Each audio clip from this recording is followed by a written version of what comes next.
Good afternoon, everybody. This is Tim Fuchs with the National Council on Independent Living. I want to welcome you all to CILNet's newest webinar and teleconference, Attract and Retain Your Best CIL Board Members. As you can tell, my voice is a little weak today. Luckily, you'll be listening to Paula, whose voice is strong, but if you'll bear with me, I'd appreciate it. I'm getting hit really hard by these allergies.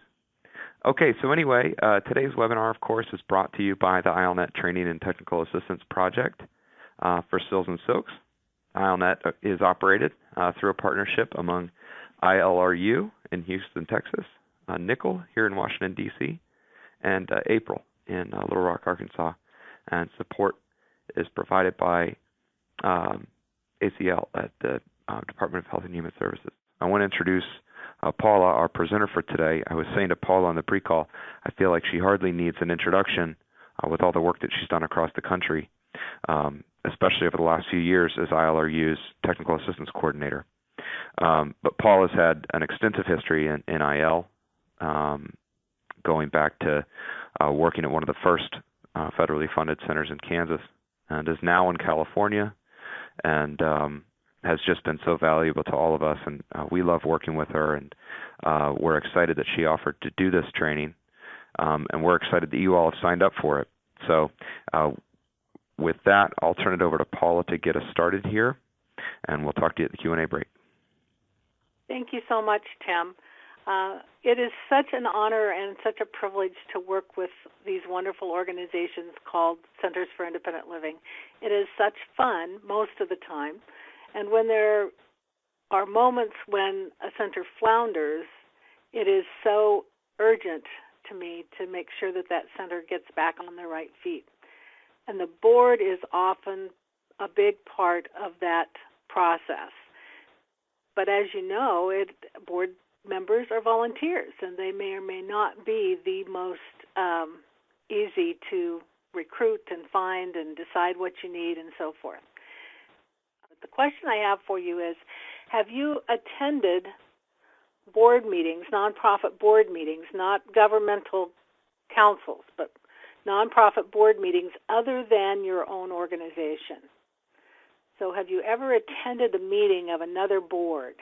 And if you have, you can, just kind of tap in that yes or type no or whichever. But it's really an interesting thing, because when I was first a director of a Center for Independent Living, I had only attended the nonprofit boards that I was on, and there were only 2 of them, not a whole bunch. And so I was in a situation where, as I began to look at what made a good board and what made a not so good board, it was hard for me to sort it out at first. Now let me ask you this question. Think really hard and think about the best board meeting. If you've attended one, even your own here, what was the very best board meeting that you had? And what were some of the elements of that very best board meeting? For me, a sense of humor has often been something that makes a board meeting go better.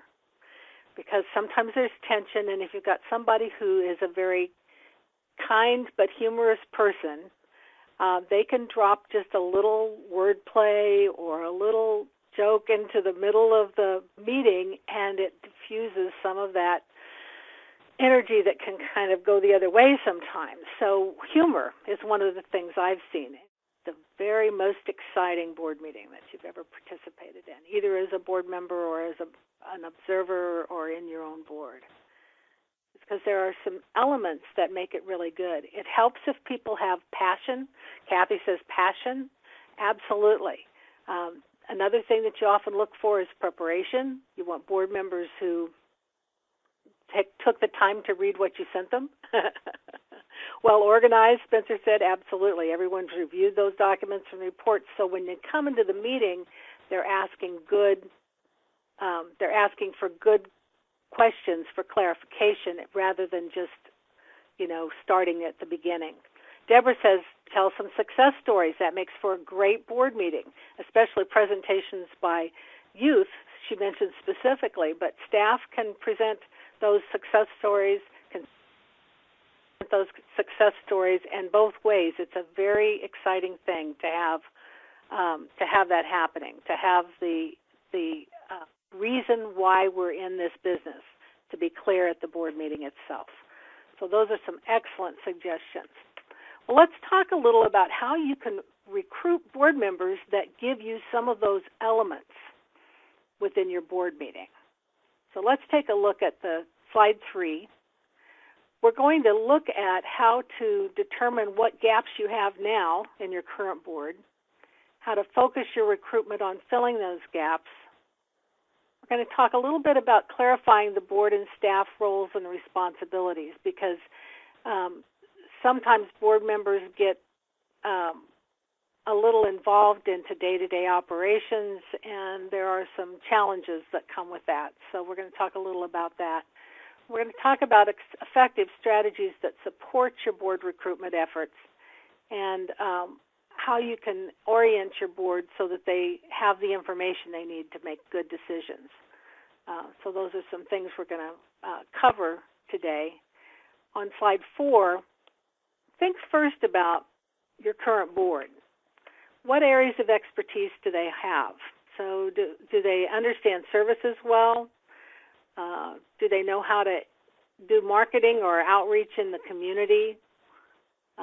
What about fundraising? Of course, that's one that's on all of our lists because we want to continue our fund development within our centers, and boards can be a key part of that. So if you don't have any board members who have some expertise there, you may want to think about how you can expand that. Finance, of course, is helpful because not every board member understands how to look at those financial statements, so we want to take a look at that. Sometimes it's helpful to have somebody with legal expertise because sometimes you have legal situations and you have to decide whether to make them your attorney or not, but it's useful to understand some basics as you're approaching any legal conundrums within your board. Human relations, HR regulations within your state, who knows the law, who understands it, so that if you find yourself in a situation where there's a personnel issue, that you have some expertise on your board related to that. Technology, sometimes it's helpful to have somebody who kind of understands the technology. So you don't have to, as the executive director, if you're the executive director, or as another staff support person, you don't have to explain and do all of the things that a board does as you go along if you have a good board. If you've recruited a board that has expertise in a number of different areas. This is a short list. I would add humor to that because I think that helps your meeting to go better. I would add personal experience with a disability. We're going to talk about that quite a bit in a minute. And you might think about what other areas of board expertise would you add, but what other areas do you feel that would be great to have expertise? Sometimes your board needs to expand in areas of geographic areas. So sometimes you serve 3 counties and you don't have board members from the most sparsely populated county, and so you have to think about how do you do outreach in that county without reaching out to a board member there.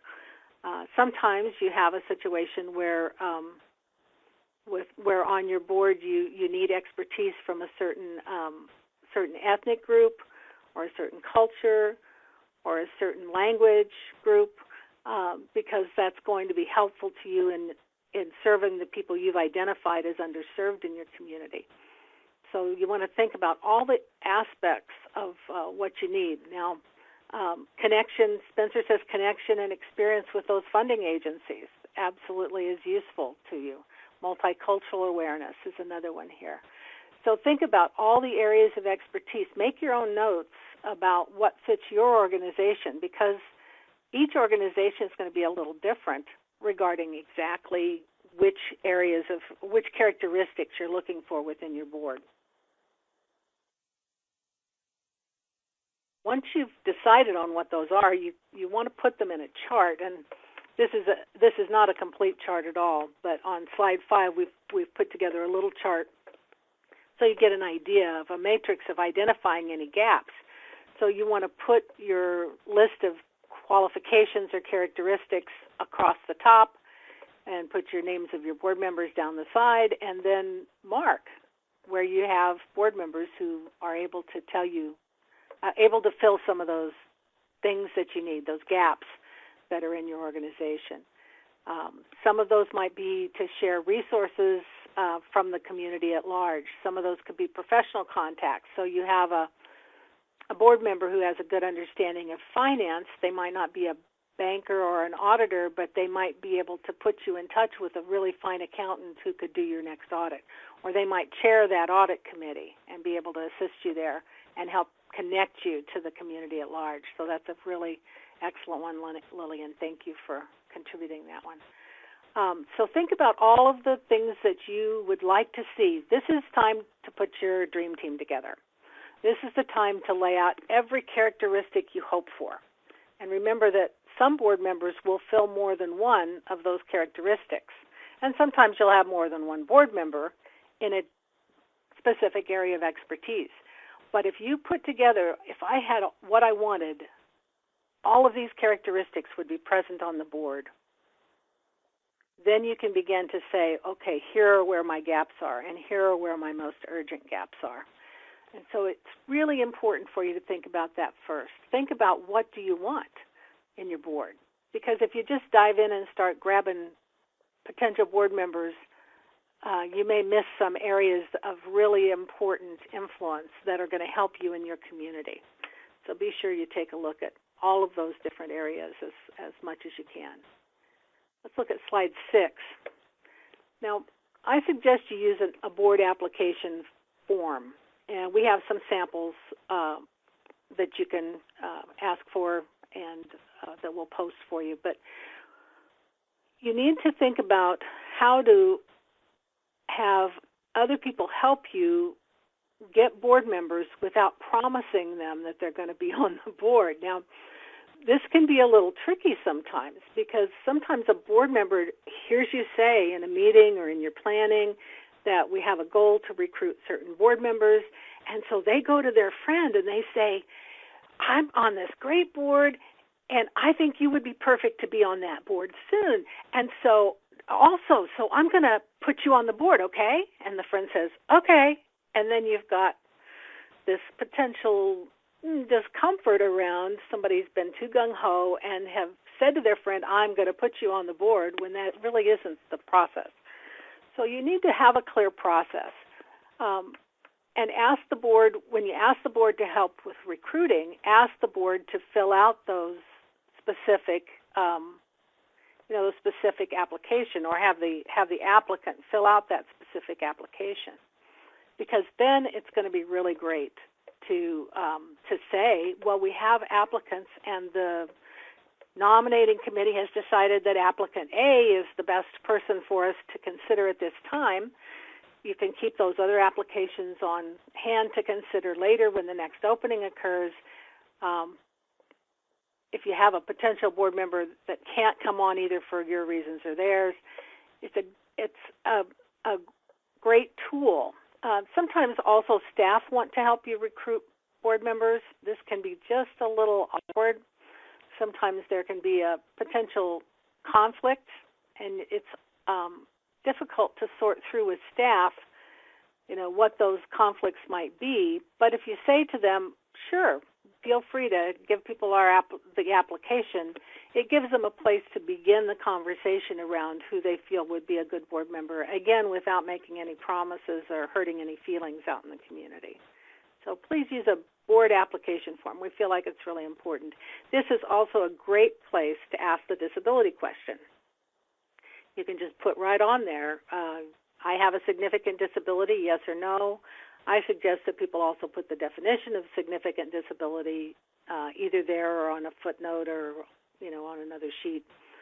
But the application form gives you a place to ask that question before your nominating committee meets to review the application, so that as you're looking at your 51%, as you're considering those applicants, whether or not they help you to maintain your consumer control of your board. So you want to keep that in mind. On slide 7, it's also really important to follow your own policies and procedures or bylaws. And this is something that I find fascinating sometimes when I visit a center or when they're talking to me about how to do something. This is exactly the kind of thing that is very much determined by your own policies. We're told that we have to make sure that we have our 51%. We're told that we need to be a private non-for-profit board, but there are not a lot of specifics required in regulation around this process of how you do board recruitment. So you will do it the best way that works for you. You're going to identify the procedures, sometimes in the bylaws. Usually that's where a nominating committee is mentioned. But you're also going to do this process in a consistent way so that there's not a lot of question as the process proceeds. You know, if a board member is recruited and voted onto the board, and that board member has a specific relationship with some of the staff or other board members or whatever, sometimes we get the question, well, was that a conflict of interest? And we'll talk more about that in a little bit, but as we get that question, the first thing that has to be asked is, did the organization follow its own written policies or its bylaws? Because if you didn't, then it's problematic, and it could potentially be a conflict of some sort. Typically, no one gets to just appoint a member. You have an election process that's defined. So in the board policies, it says the nominating committee will review all applications. They will then meet with the candidates. They will propose a candidate and have that person come to observe a meeting. I'm just suggesting that this might be what your policy would say. And so your policy becomes a real important thing for you to review. So make sure that you have a written policy and procedure, and your form can be a part of that procedure, your application form. But make sure that you have that written out and that you follow it, that you don't just decide to do it another way next time. It's important to know your policies and procedures. They're there for a purpose. They're there to guide you and to assure consistency. And as you transition sometimes from one board chair to another or one executive director to another, the organization should follow those written policies and procedures and bylaws until they are changed officially. So it's very important to make sure that you follow your own bylaws and processes. Slide 8. Sometimes we see either a board member or an executive director who decide they're just going to appoint somebody to the board, and that's typically not in those policies and procedures. In addition, the board president should not act independently of the full board, and again, that can be kind of a touchy situation. The new board president takes that role and begins to really be invested in your center, really invested in the center's future, and wants to bring their friends and the people that they know who are movers and shakers in the community, wants to bring them to the board. That's fine. It's exciting when people are invested enough in your organization to want to get other people, recruit other people to also be a part of it. Very exciting time when that happens. But it is not an appointment. It should be instead an application. That way the nominating committee is able to review it, the full board is able to vote on it, and you're following a procedure where not one person is acting or a committee is acting independently of the full board. Typically the full board makes that election. Now some of you are probably rolling your eyes and saying, well, yeah, that's, of course, that makes sense, right? A nominating committee. But you'd be surprised how often there is, if your board kind of falls off a little, you lose a couple of good members, there's kind of a rush to get the right people on, and sometimes that's when the policies or bylaws don't get followed. So you do want to make sure that when you're asking yourself a question, you're consistently going back to your own legal documents about that. sometimes I'll get questions questions that come in from centers, with Silks too, about, what are we supposed to do regarding ABC? And many of the things we do on a day-to-day basis are not defined in regulation. What the regulation says is that you have policies and procedures. What the regulations say is that you have a nonprofit board. You're incorporated in a certain way and so forth. But your policies, procedures, and bylaws themselves should govern how you respond or how you act during those periods. So just keep that in mind and keep a copy handy. I've been amazed sometimes when there's a transition from one executive director to another when nobody can find the policies and procedures. Somebody says they fell behind the refrigerator and they were never to be found again. I don't know. But if you can't find your policies and procedures, I would really question how consistently you use them. So just keep that in mind. And Lillian and Chris, I'm going to come back to asking people about their disability in just a second. So let's ask ourselves this. What does a good board member then look like? Well, you want somebody who's willing to work hard. That was in our list at the beginning, right? Somebody who is going to do the work to go through the information reports and financial statements that you provide to them and make good decisions about them. Somebody who has good people skills. You want to have a working board where everybody's working together. And people are only going to be able to work together if they are if they're exercising good people skills. That's the best way to say it, I think.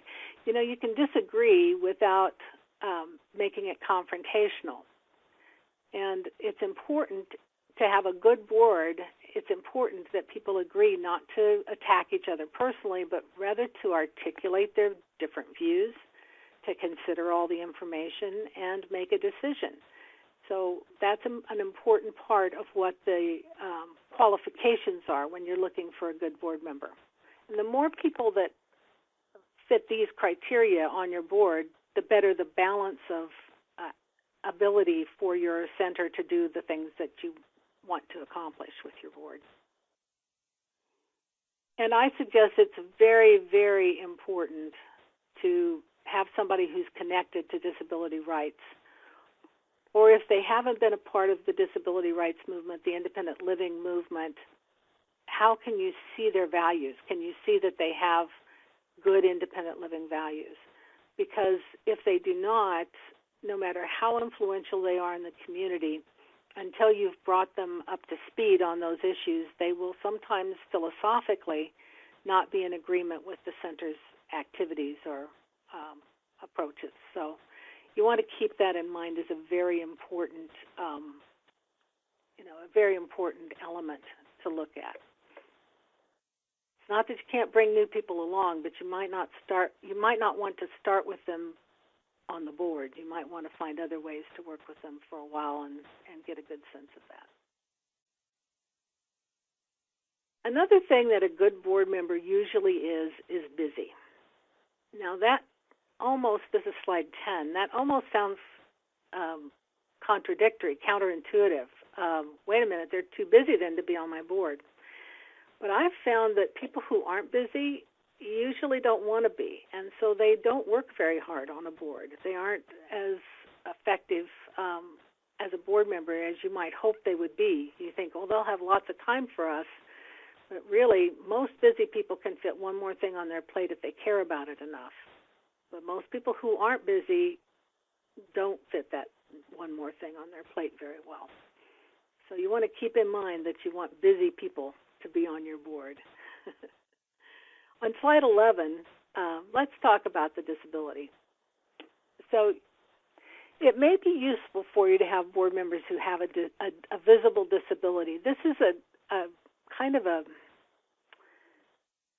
interesting conversation that we've been having since the late 70s when I first participated in this movement and began to get a flavor for it. Having an apparent disability is really not enough for what you want on a board meeting, but when someone comes into your board meeting, it should be obvious to them that this is a board of people with disabilities, or at least your majority. And I've visited board meetings where there is no evidence present in the meeting that anyone has a disability. Now, they don't have to reveal it to you at every turn. It isn't necessary for a person with a disability to to have a visible disability to meet your 51% for consumer control. But it is important to the community for them to acknowledge that your CIL is consumer controlled. So you want to get a good sense of this with people.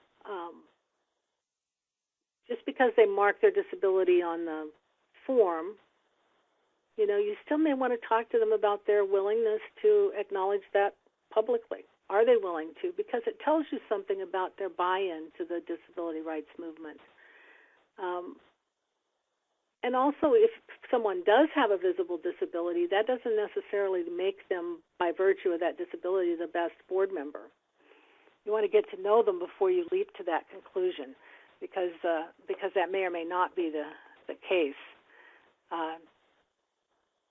This is on slide 12. This is a true story. I travel quite a bit. I was on a board of a CIL, was taking a flight out of my hometown, and the guy sitting across from me used a wheelchair. He came up the ramp in an aisle chair and sat across from me, and we got to visiting, and I told him a little bit about what I did. I didn't invite him to join the board I was on because I was thinking, well, I don't know enough about him. But when I took his card and gave him mine, that was in the back of my mind. I'm thinking, hey, here's a guy who's, he's up and moving. He's obviously active in some way. Might make a good board meeting member. I'll take a look at this. When I did my search, however, I learned that he is the local, what we call the ADA drive-by expert, the one who goes in and hits businesses with ADA complaints without offering any advocacy and makes the work of ADA compliance a lot more difficult for all of us. And he was probably not the best person to consider for the board. I didn't contact him for that purpose after I figured out who he was. But just because I saw that he used a wheelchair didn't make him, by virtue of his visible disability, necessarily a good board member. So it kind of works both ways. You have to know the person, regardless of what's visible to you. You have to know a little about them to know if they'd be a good board member or not. So you don't want to just say, hey, blind guy lives down on the corner, I'll put him on my board. Not the way you do it. You want to look for people who are participating in the disability rights movement, participating in active and understanding the philosophy of independent living. Those things are real important, and that's what you want to keep in mind as you look for those good board members. Now, here's the question that Lillian and Chris were asking about, can you ask people the question? Now, I was interviewed for a board position. The local CIL interim director said to me, come on, are you going to make me ask? And I realized he didn't know that I have a disability because it isn't visible, and I didn't know him very well. I had just met him, so it just hadn't come up. And it was interesting to me that he was reluctant to ask the question. Now, if you put it on your application, that solves some of that problem, but there is no discrimination at play if you're inquiring for a volunteer position. You're not hiring this person. You're inquiring for a volunteer position related to whether or not they're a good fit for your board of directors. So you have to ask. You have to ask to know, because many disabilities are invisible. And sometimes a potential board member will say, well, I don't know if my disability counts. You'll get that language sometimes when somebody has, diabetes, arthritis, and so forth. What I usually do is just go back to that definition of significant disability and say, well, here's what we're wondering is, does your disability fit this definition? Because you do have to have more than 50% of persons with significant disability. Now, that's the way it is in the law. a lot of centers have missed that word significant through the years and failed to really look at that. But that's the way that it's actually worded. So you'll want to make sure that you look at that definition of significant disability. Okay, Tim, I think we're ready for some questions. Sounds good, Paula. Paula, do you want to expand, excuse me, on Chris's question on the legality of asking a person if they have a disability beyond what you said during the last section? Yeah, I think that it is not only legal, it's necessary, and I can't say that strongly enough. I mean, this is who we are. We are independent living, consumer controlled, and if we aren't willing to take a look at that, talk about it, then I think that it's not going to be the board member you're hoping for. So I think you want to know their answer to that question, and you want to see how they handle that, because this is how the organization is. This is how we're organized. This is how we're structured. We're structured to have consumer control. So it's really important, and I know that there is some hesitation because we're taught to be so careful around the employment question, but we're not hiring these folks; they're volunteers. So that would be my response. Some boards, in fact, will choose to be more than 51% persons with disabilities, and once in a while you'll find a center that's 100%, although almost always there's somebody out there who doesn't claim a significant disability who might be valuable to your board. But you certainly want significant disability significantly represented on your board. Good. Okay. Looks like Thanks, a lot Paula. of questions coming in here.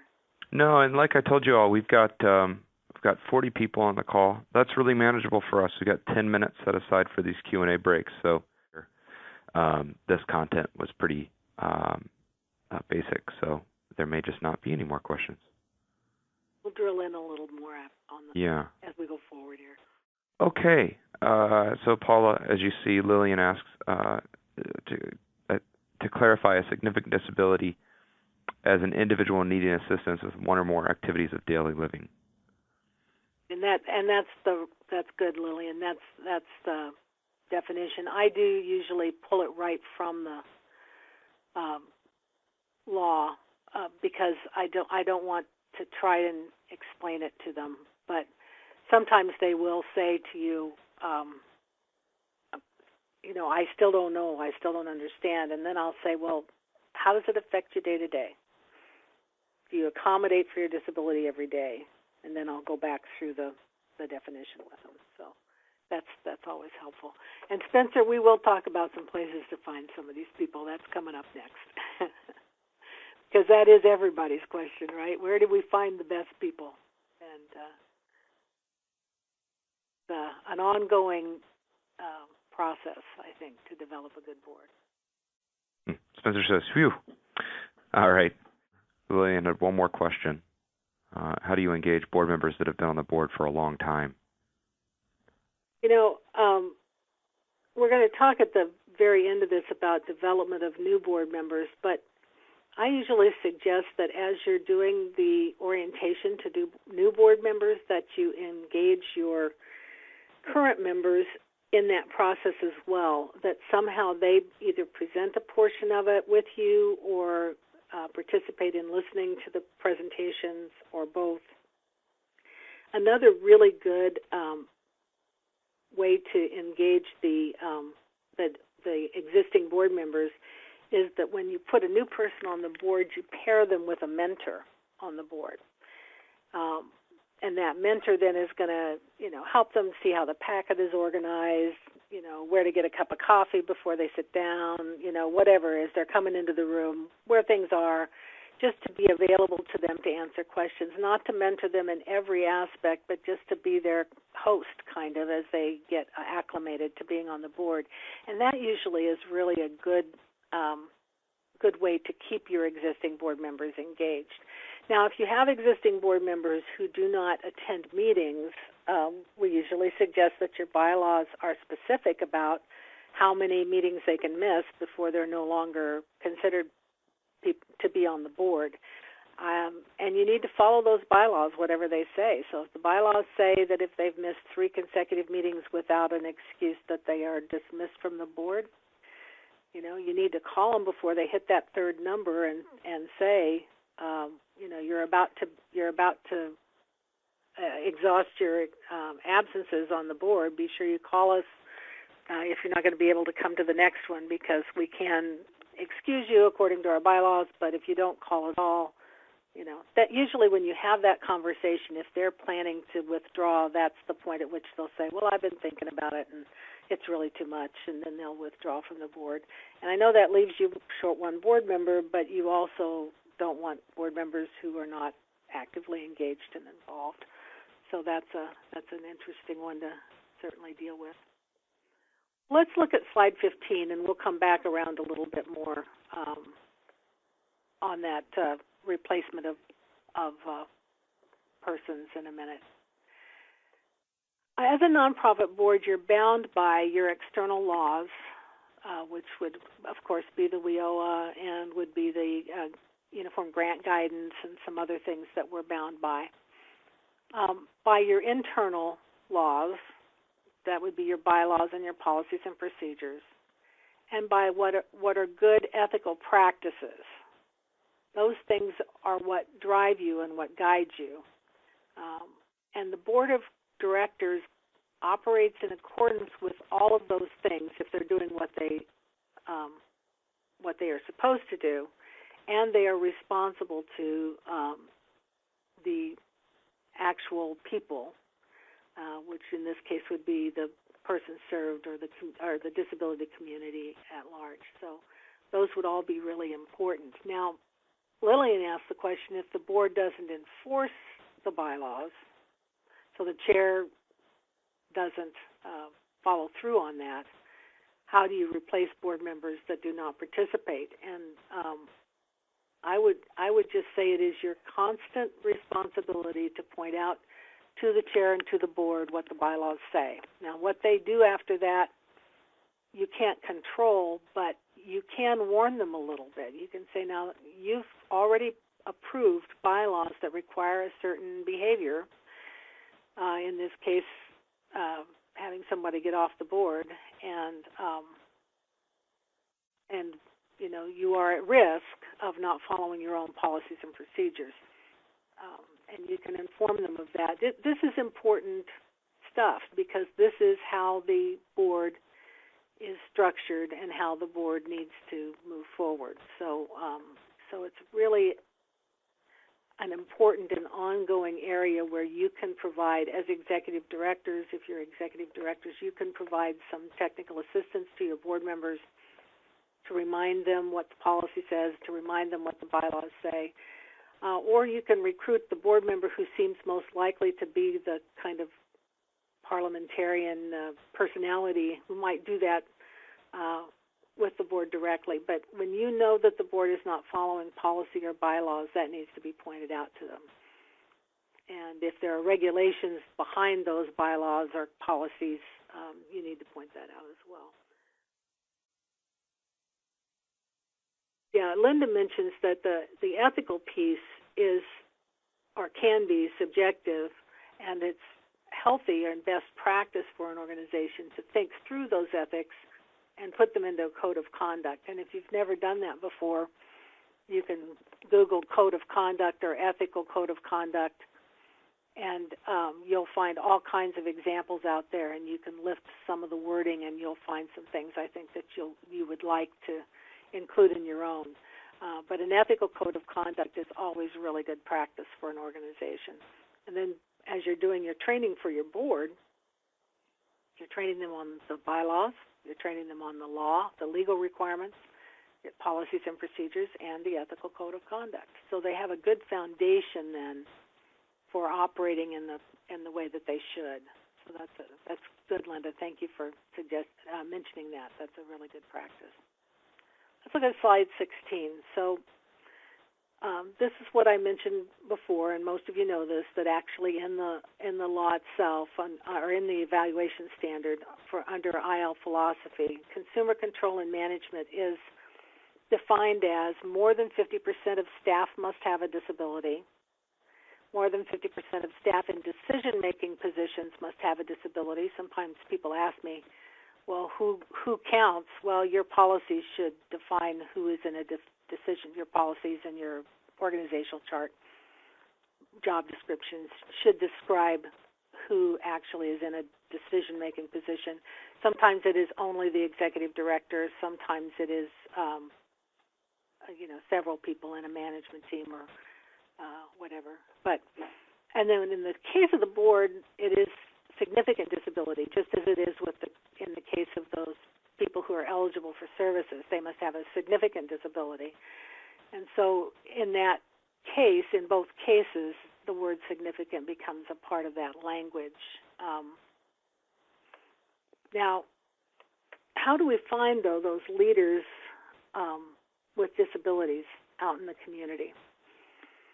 And this is something that I think has kind of become a dichotomy within the CILs around the country. Not every person with a disability is interested in what centers do. And centers that are primarily focused on independent living skills training and not emphasizing peer support as much tend especially to be centers which are,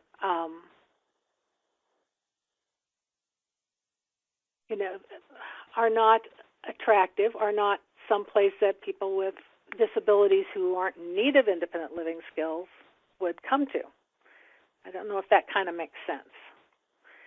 But you want to take a look at, can your center be the meeting place for the actual gathering of the disability community?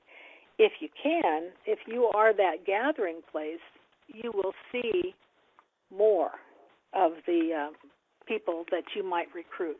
If your center is focused only on independent living skills, I know you do all the core services, but think in terms of, are you more of a service provider, or are you also a gathering place for the community? And if you're a gathering place for the community, you will meet more leaders. If you are not a gathering place for the community, if you're waiting for people to come in to ask for services, and that's your primary mode of operating, then you will not see as many potential leaders with disabilities come through your doors. If you think about, look back on the last week, who came through the front door of your center? And I think this is a really important question. If you're not sure and you have a sign-in sheet, look, or if you don't have a sign-in sheet, institute one for a week or so and think about it. Who is coming in our doors? And if the people coming in our doors are people brand new to the independent living movement, just beginning to get the idea of how services are provided and how the community is responding and those kinds of things. If that's the primary reason why they're coming in, you're going to have trouble finding peers who can mentor them. If you're counting on your staff doing all of that, then only your staff are the examples and you haven't built community. But if you build community for the disability community, you will find more leaders. I hope that makes sense.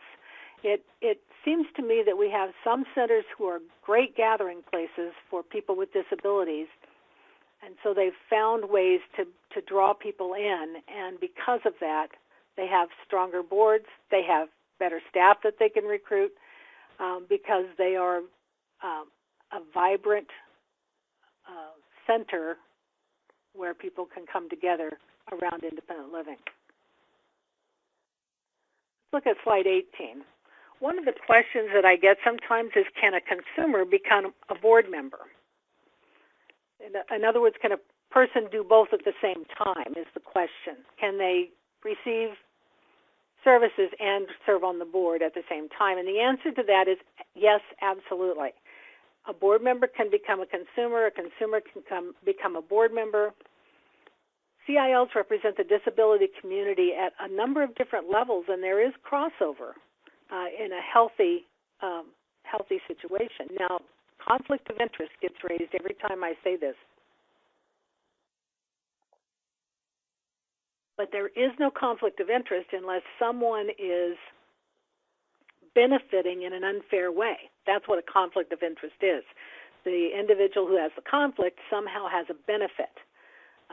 And so if the board member, came in seeking services and threw their weight around and said, you have to do this for me because I'm a board member, or you have to do that for me because I'm a board member, instead of looking at, the usual independent living plan or other things that they might develop, if they try to get some unfair advantage, then there is a conflict. But if the board member understands that they're only the board when the whole board is meeting together, they are not the board when they come in the door as a consumer, they are one person and not the full board, that keeps the roles straight. And our vital community is much stronger if we all are part of all of the different ways that a center is strong. So it's absolutely acceptable for a consumer to become a board member or for a board member to receive services from a center, which comes first, right? But whichever comes first. So it's absolutely acceptable. Here is that definition of significant disability right out of Title VII. So I thought you'd want to have that since we've been talking about it a little bit. So it is here. And it means an individual with a severe physical or mental impairment whose ability to function independently in the family or community, or whose ability to obtain, maintain, and advance in employment is substantially limited, and for whom the delivery of independent living services will improve the ability to function, continue functioning, or move toward functioning independently in the family or community, or to continue employment, respectively. So then you break it down. You go back in and you think, well, okay, there's a severe impairment, affects my ability to function in the family, community, on my job, and so that's why I usually ask that everyday question. So that might be helpful to you. One of our participants asked, how about a former staff person as a board member if the staff person left employment under good terms? I like cross-pollination, but that's one that I would like to see at least delayed for a while after the staff person leaves. I don't think it's healthy for a person to move immediately from a staff position to a board position, or immediately from a board position to a staff position. I think a little bit of delay between the two is healthier for the organization. So you might think about that, think about how you want to structure it in your policies. Some centers have policies that they don't ever do it. Some centers have policies that it has to be at least 1 year. Some centers just say you have to resign from the staff position to be a board member, and they don't have a time frame on it. And any of those are acceptable. My own personal preference is that you give it a little time. I think that's a little healthier. Let's look at conflict of interest on slide 20, because this does come up any time you have this conversation. Safeguards against an employee, board member, or volunteer participating in any administrative decision likely to benefit that person or their immediate family or business interest. Conflict of interest policy and procedure safeguards against that happening. It assures that an employee, a board member, or a volunteer doesn't benefit, or that their immediate family or business interests don't benefit from that relationship or from that situation. Safeguards against any person using their position for power, motivated by private financial gain for themselves or somebody close to them, are also prohibited by your written policies and procedures. So make sure that you have a good conflict of interest policy that uses this or similar language and looks at making sure that your employee, board member, or volunteer acknowledge it when they come on board so that they understand. Because we have so much crossover, it is important to understand a conflict of interest. But sometimes if someone's unhappy with any aspect of what that person does, they throw out that term conflict of interest when sometimes there is not actually a conflict. And in fact, what we usually see related to this is that the policy requires that you reveal the potential conflict and that you are not involved in the decision. So those are the safeguards. When we say there's a safeguard in your policy and procedure that prohibits conflict of interest, usually the safeguard is you tell everybody and you withdraw from making the decision. And so that's the simplest way to probably describe that. Let's look at 21. Let's talk a minute about the role that board members have and staff members have around finding those good board members. Sometimes I see executive directors who say, oh, the board recruitment is all up to the board, and I don't know what their problem is because they're not recruiting people enough. And while it's true that board recruitment is the job of the board, as an executive director, if it's not happening, you have to help them because you need a good board. And you can't take control of the process. You can't appoint board members, but you are out in the community all the time anyway. The executive director is out in the community going to meetings and may run across some excellent people that would make good board members. That's one of the reasons that the application is such a great process, because as the executive director meets people, can say, my board is doing some recruitment. I can't promise you that there'll be a place available, but I would love for you to apply. I'll get it to our nominating committee, and then you're involved in finding those good board members because you're going to be one of the people who's out there and able to do that. That's the reality. Slide 22, that's the reality. The executive director is often the person who attends the most meetings and is likely to meet the most emerging leaders. That may also be true of other staff. You may have some staff members in some positions who are on, observing councils or on other places in the community and would see and meet these good people, these emerging leaders. But either way, an application gives you a way to do that without it looking like or seeming like you're the one who's controlling the board. You can't control the board, but you can certainly help them develop the potential resources. And so I really strongly suggest that the executive director use those applications and get them out to people when they see those leaders out in the community, because the board may not have met them. So it can be very important. Slide 23. Again, the process has to be clear. And I've drawn it down a little bit more specifically.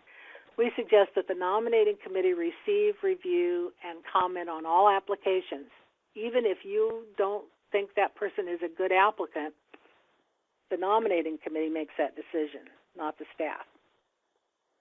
So we suggest that the nominating committee gets all the applications. The executive director should not be file 13 on the applicants that the executive director doesn't agree with. Might talk about that, might be a member of attending the nominating committee meetings, but you can't just say, oh, I don't like this one, and you don't get to do that. It has to come through the nominating committee. If the person appears to be a good candidate, meet in person. Don't just depend on the paper. Now, some centers bring the candidate to the center because maybe they want to see that CIL in action and meet the executive director. Other centers have the executive director and the board chair and the nominating committee chair, take them to coffee so that they can talk somewhere off-site. Or sometimes they, you can pick any way that you want to make that happen. But make sure that you have some way that you talk in person. People can look really great on paper, and then when you sit down and have a conversation, you realize their philosophy isn't right where you want to see it. You want to have some gentle conversations about that to start with, and then maybe more fervent conversations as you go forward. But you want to kind of probe people and see where their philosophy is, see if they're really a good match for your board. And they want to know if they're a good match too, so they probably want to come and observe a board meeting. And we suggest that process, that you've had multiple times then to see what the person is like, to see what their questions are and to answer them, to let them observe you, and then the board would vote on it. It would be on the next agenda after these things have all taken place. Now, sometimes, you get a little anxious because your number of board meetings has dropped down a little bit, and you want to get it back up as quick as you can. But never rush this process. You can do all this within a month, but you want to make sure you take the time to do all the steps. Because if you do it based on paper or somebody else's say-so, it may not be quite as clear. So. Well, this was a question that was asked a little while ago. Where are those potential board members anywhere? Let's take a look at some of the places. Some of them are still at university, and if you live in a college town, a university town, you might want to look at what graduate programs do you have at your university, and are there folks who are just starting their career who might really like being on your board and want to put that on your resume, on their resume, excuse me. So sometimes you want to catch them right as they're beginning their career if they're really sharp and they really get what we're doing. Now, Fresno, we have a rehab counseling program on campus here, and that's offered there are some other programs too. That's offered some nice internships for the local center. They get a chance to get to know people, and after a while, the result of that is that they begin to be potential board members as they're starting their career. Also, look at who's serving on other boards and councils. And as you serve on those councils or observe them, sometimes you're there to observe, you can see how the person is working on that board or that council, and you can see what their philosophy is, what their interest is, and you might be able to begin to say, here's somebody I'd like to bring alongside as a partner in some way. Let's see if they might be a good match. Sometimes they're volunteering right beside you at that health fair, that church event, that youth activity, whatever you do in the community. Sometimes it's just as important for you to go visit all the other booths that are there as it is for you to be staffing your own. So make sure that you have somebody else to stand behind your booth for a while you take a look at who else is out there in your community. It's a real important thing to know. Sometimes there are service groups in the community. Kiwanis is one of them. You know the kind of service groups we're talking about, Lions, Knights of Columbus. There are others, Rotary. You might see them working in some of these community activities, and you might get a good sense of how they volunteer and what they participate in. You might be a member of some of those, one or more of those associations in your community that do volunteer work. And as you sort that out, you'll find good leaders there. So it's an important thing for you to look at. If the local business community that you buy from isn't somebody you know well, maybe you should. If you are regularly purchasing from a local source, some service or some product from a local source, it may be very valuable then for you to take a look at those business people as maybe potential sponsors for an event that you hold, but maybe as you educate them about who you are, some of them might emerge as potential board members. Now, one of the participants asked about whether or not it's a problem for the person to attend only through teleconference as a board member. Can they vote? Does it violate the Open Meetings Act? Now, here's Here's the problem with the Open Meetings Act. It varies from state to state, so I can't give you a definitive answer about the Open Meetings Act for your state. We would have to look it up and check it out. In many states, centers do not fall under the Open Meetings Act. So one thing you need to know is that in many states, we still choose, most of us as centers, to make sure that we do operate in an open and transparent fashion. We announce when we're going to meet. We allow people to come in. We do that, though, by our own policies and procedures, not because we fall under that Open Meetings Act. But in some states, you might fall under that act. The voting over the phone and not traveling to a meeting can be seen as an accommodation when you're saying it's a large geographic region and they can only participate through teleconference as a board member. I would kind of probe that a little bit. Could you move one of your meetings to that geographic region just once a year, so that everybody could meet this board member and they could see each other in person, and then the rest of the year you accommodate for their attendance through a teleconference. But certainly a teleconference is typically seen as an acceptable accommodation within a board meeting, as long as you define in your own policies and procedures and bylaws exactly what you allow in relationship to phone and email voting. Email meetings are also have become very popular for specific decisions that maybe you discuss thoroughly at the meeting, but you need some piece of information like the cost before the board can vote, and so the board authorizes that vote happen by email as soon as the cost is available and sent out to the board. Everybody knows about it. It's in the minutes. It's in the open meeting, and then the vote takes place, and then it's announced to anyone who's interested. So you'll see some of those kind of arrangements that are specified in policy and procedure and in bylaws. That's the most important thing to remember, though. They have to be specified in your policy and procedures and bylaws. So make sure that you have that in place. That's real important.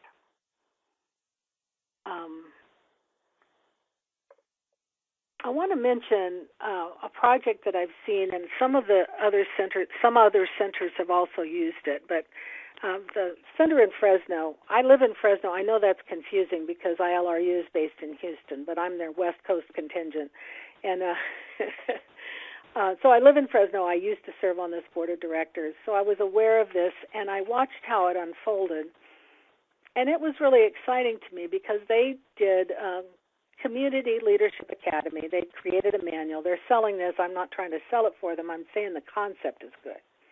But what they did was provide training to the disability community on how to be on boards, nonprofit boards, government councils, commissions, and so forth, to assist emerging leaders to increase that leadership and the civic engagement among people with disabilities. So the idea was, we'll train people how to be on boards and councils, and then we'll assist them in getting on those boards and councils, and then look at the level of leadership that we now have as a community on the transportation board, the housing board, the ADA council, and so on and so on and so on, because we've helped people get into those positions.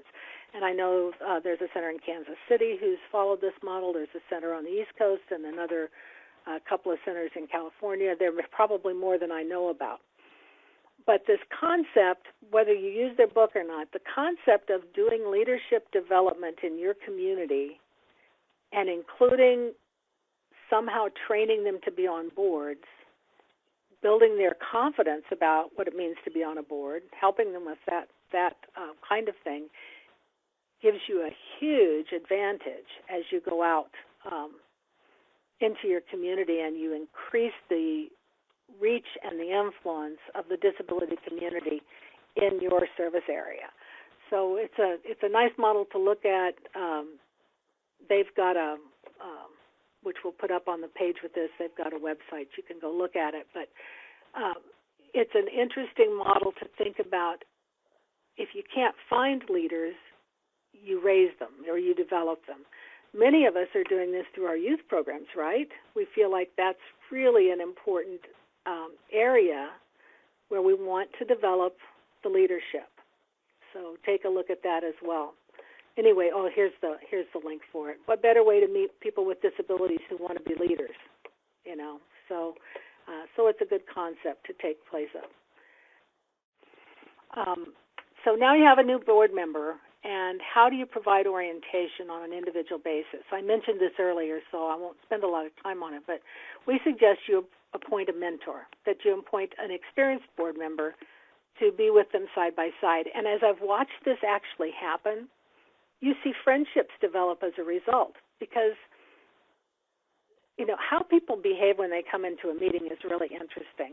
Some board meetings are very businesslike and formal, and people don't ever really get to know each other, where other board meetings are very casual. You can tell the members genuinely like each other. And I think that the appointment of a mentor develops that component of board members genuinely liking each other, because they work together as you orient those new members. So keep that in mind as an option for you.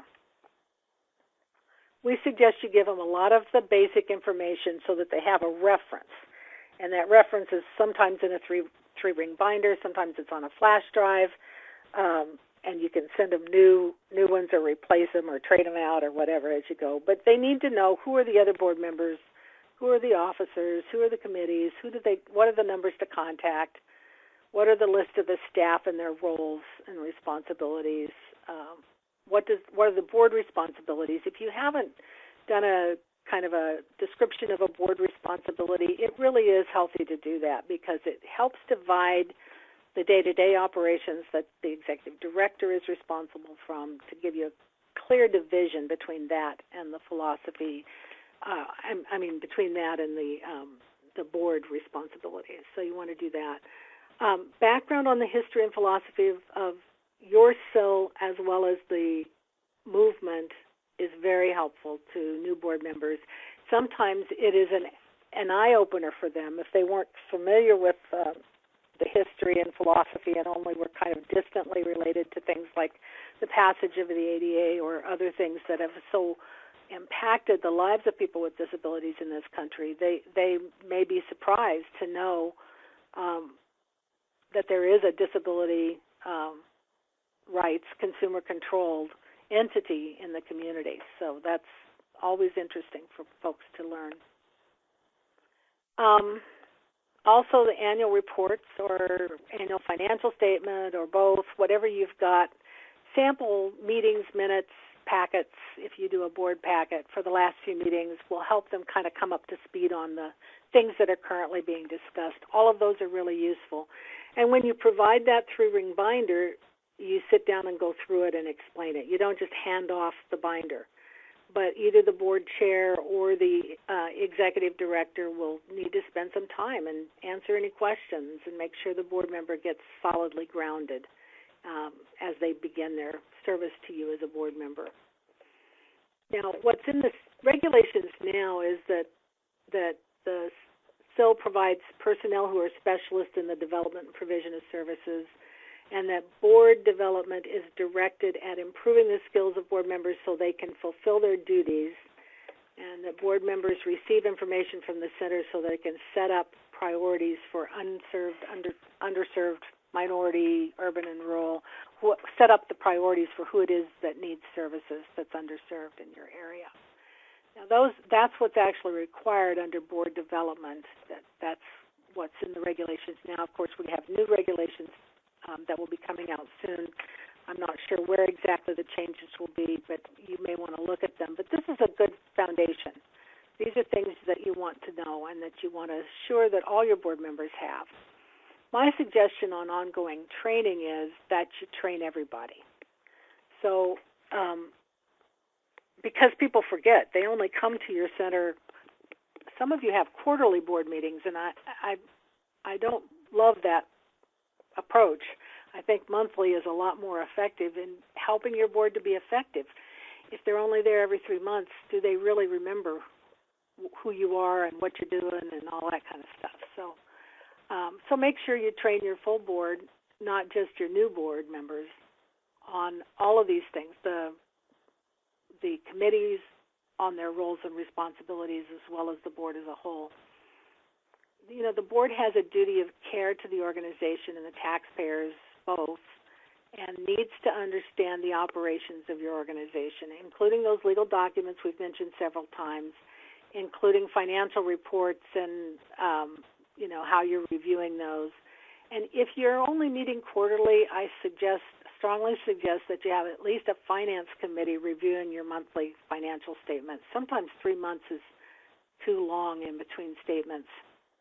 And also make sure that your executive director's performance is reviewed at least annually. And sometimes the executive directors will say to me, "Oh, I can't do that because, they aren't doing it." Then do a self-evaluation and present it to them and get them off, get them going, get them rolling, because we need to make sure that they do that. We're going to run tight on time, so I got to move right through these last few so you have quite time for a couple of other questions. So make sure the board understands its roles and responsibilities, its legal responsibilities, and the need to develop future board members, because your board members can be one of the sources for applications to the board. It will not be your only source, as we've mentioned some other options, but do let them know that you are continually developing future board members. And make sure they know their responsibilities for attendance at regularly scheduled meetings if there's anything happening there. Also do some kind of orientation, but do regular training. Make sure you outline board operations and procedures for them. Make sure they have all the materials they need. Okay. I think we're ready for questions, Tim. Sounds good. Great job, Paula. I know you've been taking a lot of these as we've rolled through. There are a number of models. Pam mentioned that they do full board meetings every other month and executive committees on the opposite months. That's certainly a model that works. You just want to make sure somebody is meeting regularly to make sure that you're on track with your financials. You want that full transparency with your board, and so if it's a committee of the board, that's fine, but you need to make sure that monthly somebody gets to look at what you're doing. I think it's important. Great. Good tip. Any other questions? Yeah. Okay, Paula, as you see, Linda's wondering if you have any comments on fundraising for board members. Well, we do, and we have some, the availability of some resources. Also, there are a number of nonprofit board resources online. You'll see Compass Point would be one, Board Cafe, Blue Avocado. There are a number of other resources that are also available to board members on that. But as far as the fundraising for board members, I would just say that like many other things with a volunteer board, you have to bring people along. And if you have a board member who's pushing it, it's a lot better situation than if it's the executive director pushing it. If a board member is saying, I'm experienced with nonprofit boards and I know this is one of our key responsibilities and we all need to do it together, it really does help. It makes sure that you have a way to communicate those responsibilities that doesn't all have to come from the executive director. It's a careful balance, right? You want to make sure that the executive director supports the board in their work, but you don't get to tell the board what to do. But there are some things the board really does have to do, and somebody has to say it, and this falls into that category.